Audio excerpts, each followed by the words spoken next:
I actually got my internship through a program called Inroads. It's a program that helps minorities find internships to where they usually wouldn't be able to find internships. So what Inroads does is they place you and you give them your resume and they do all the work for you pretty much. I actually was offered the internship after applying for Marie Claire's Front Row Challenge. It was a contest where they would come into your school and do a show, and all the proceeds would go to a charity of your choice. I didn't win, but the marketing editor emailed me back after applying for that and said they were impressed, blah, blah, blah, and they offered me the internship for the next summer.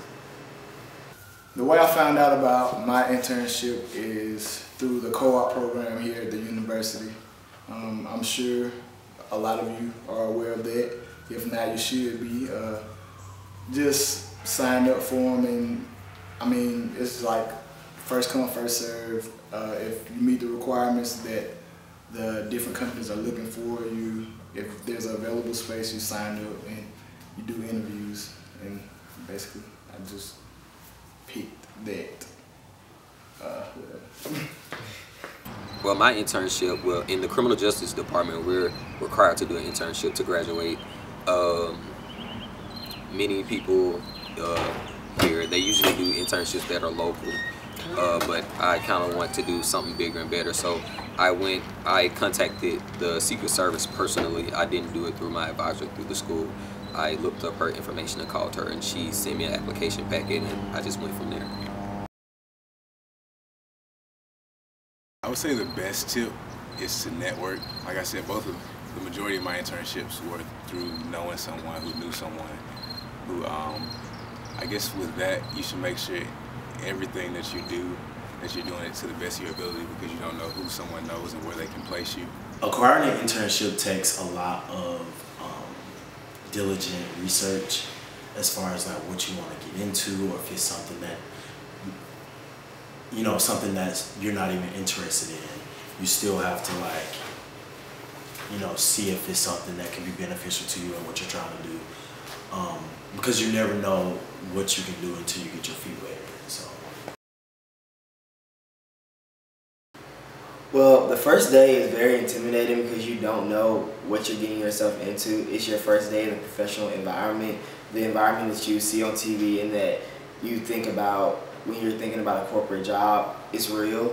So going into the office for the first day is very intimidating, and I would say it never hurts to, they say dress casual, to put on something a little more like a blazer or something, especially in PR. You're in an office where that's what people do, is dress up. So I would say for that first day, wear a blazer, some khakis, a button up, and then from there on, let them tell you if they want you to wear something different. Also bring a portfolio because it's very professional. You want to carry that with you everywhere, as well as opinion. First day is mostly tours. You're learning the ropes and everything. I actually called my supervisor the day before I went in to ask her what was the attire and what I needed to bring. I always take my portfolio with me everywhere I go, so I had that with me, and that was about it. I basically dressed up, but in the field that I'm in, we have to, I guess, dress casually. The best thing to do is just follow the dress code. Because being an intern, you're looked on as a peon or whatever. So, just follow the dress code. Don't try to swag it out too much or do the most or anything like that, because no one cares about how many bracelets you have, what kind of watch you have on, or anything like that. The first day depends on what you're doing, so it's best to kind of ask around. Bosses invite you to ask them questions before you start, so go ahead and just ask what's the first day like, and whatever they tell you, kind of dress a little bit better than that. For the labs, we just needed to have on pants and long sleeves, or pants and sleeves, period, closed-toed shoes. But so in settings like that, sometimes you can do a little more with khakis. Or my other internship, it was more relaxed. For the majority of the time, we were just jeans, t-shirts, except for when we were in front of the teachers or other faculty. But then we had to dress up. No, dude. don't fall asleep on the job. Don't eat outside designated areas. Don't gossip with the other people, because even though you're there with them, probably doing the exact same work they are, they're actually on full time and you're just part time. So you can't get caught up in that gossip stuff like that. Always be on time. Never go over on lunch break.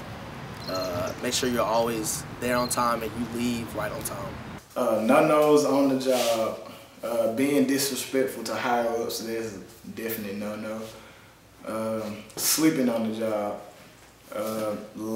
Being late, that is not an option. And leaving early, that's also not an option. Not paying attention.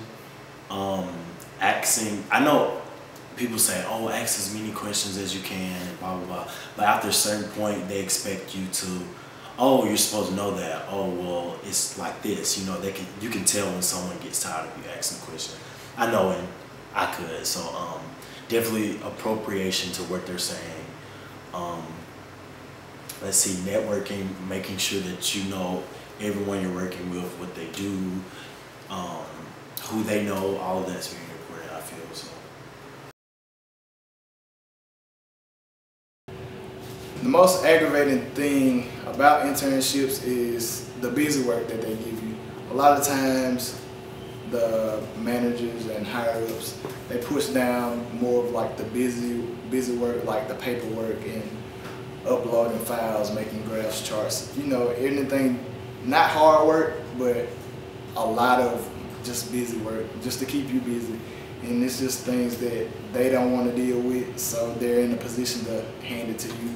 Aggravating thing, which is also humbling, I would say, is being at the lowest level. The first two internships, it was a lot more lax because I was doing research and we were in the lab and we were like on a small team. But the one this past summer, it was very humbling because everything that we got handed, it was something that somebody else didn't want to do.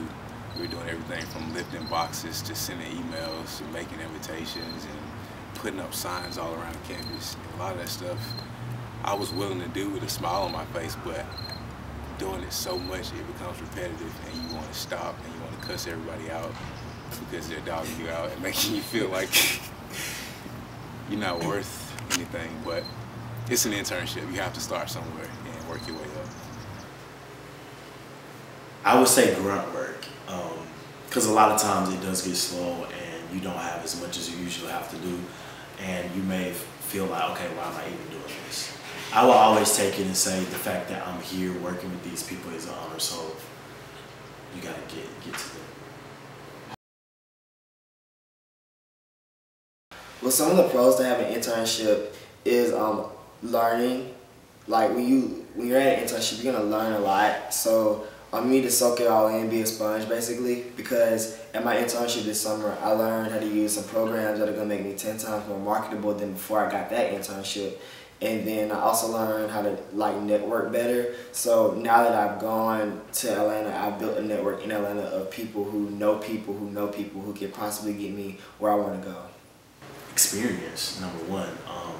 People take you more seriously for hiring when you've done the grunt work and you've not gotten paid and you put yourself out there before even having to put yourself out there to get a job. So I think people look for that in employees. I'm actually in the process of reapplying through inroads to different companies. I've been asked to go back to Alabama Power, but I've decided to opt out of that and search for opportunities outside of the state of Alabama. Yeah, start looking for other internships. A lot of the connections that you made over the summer, I'm sure you got a lot of business cards, and you will get a lot of business cards. Stay in contact with those people. A lot of them don't just give out their information to anybody. The people that you work with, try to stay in touch with them because, again, you never know who they know and where they can help you get, which shouldn't be the point of it, but it is a benefit.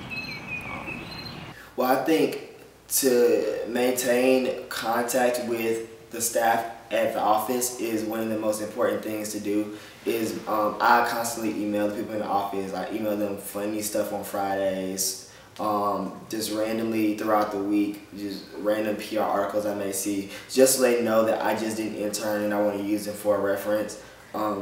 You just really need to stay in contact and follow up, because once you finish your internship and you, let's just say you don't graduate for another 6 months, well, that's a 6-month gap that you did not talk to anyone at that job, and so to ask them for recommendations after that is kind of absurd, because it's like you only talk to us when you want something. So maintaining contact with the people at your job in some type of way is very relevant. You continue to market yourself. You ask, you send follow-up emails to the people you work with. Hey, I just want to let you know that I'm blah, blah, blah. Here's my updated resume.